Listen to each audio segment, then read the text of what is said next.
ಇವತ್ತಿನ ದಿವಸ ಆಸಿಫ್ಗಂಜ್ ಸರ್ಕಾರಿ ಸ್ಕೂಲಿಗೆ ವಿಸಿಟ್ ಮಾಡಿದ್ವಿ. ನಾನು ಶರಣ್ ಐಟಿ ಸಾಮಾಜಿಕ ಕಾರ್ಯಕರ್ತ. ನಾನು ಫುಡ್ ಸೇಫ್ಟಿ ಆಫ್ ಇಂಡಿಯಾ ಏನಿದೆ ಗುಲ್ಬರ್ಗ ಡಿಸ್ಟ್ರಿಕ್ಟ್ ಆಫೀಸಲ್ಲಿ ಕಂಪ್ಲೇಂಟ್ ಮಾಡಿದ್ದೆ.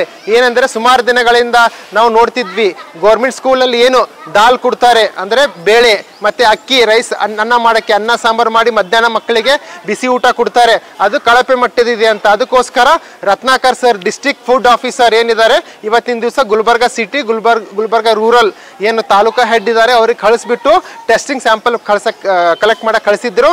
ಇವತ್ತಿನ ದಿವಸ ನಾವು ವಿಡಿಯೋ ಮಾಡೋದ ಮೂಲಕ ಚಿತ್ರೀಕರಿಸೋದ ಮೂಲಕ ಸ್ಯಾಂಪಲ್ ಕಲೆಕ್ಟ್ ಮಾಡಿದ್ದಾರೆ. ಅವರು ಇದನ್ನ ಲ್ಯಾಬಿಗೆ ಕಳಿಸ್ತಾರೆ, ಪ್ರಾದೇಶಿಕ ಲ್ಯಾಬ್ ಗುಲ್ಬರ್ಗ.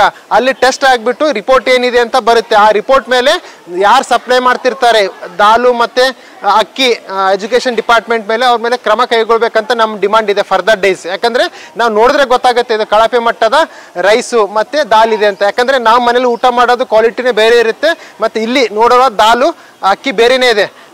ಯಾಕಂದರೆ ಸ್ಕೂಲ್ ಅವರು ಯಾವ ಥರ ಸಪ್ಲೈ ಮಾಡ್ತಾರೆ ಆ ಥರ ಕುಕ್ ಮಾಡಿ ಕೊಡ್ತಾರೆ, ಅವ್ರದ್ದೇನು ತಪ್ಪಿಲ್ಲ. ಹೆಡ್ ಮಾಸ್ಟರ್ ಆಗಿರ್ಬೋದು, ಸ್ಟಾಫ್ ಆಗಿರ್ಬೋದು, ಕುಕ್ ಮಾಡೋದೇನು ತಪ್ಪಿಲ್ಲ. ಯಾರು ಸಪ್ಲೈ ಮಾಡ್ತಾರಲ್ವ ಅವ್ರ ತಪ್ಪು.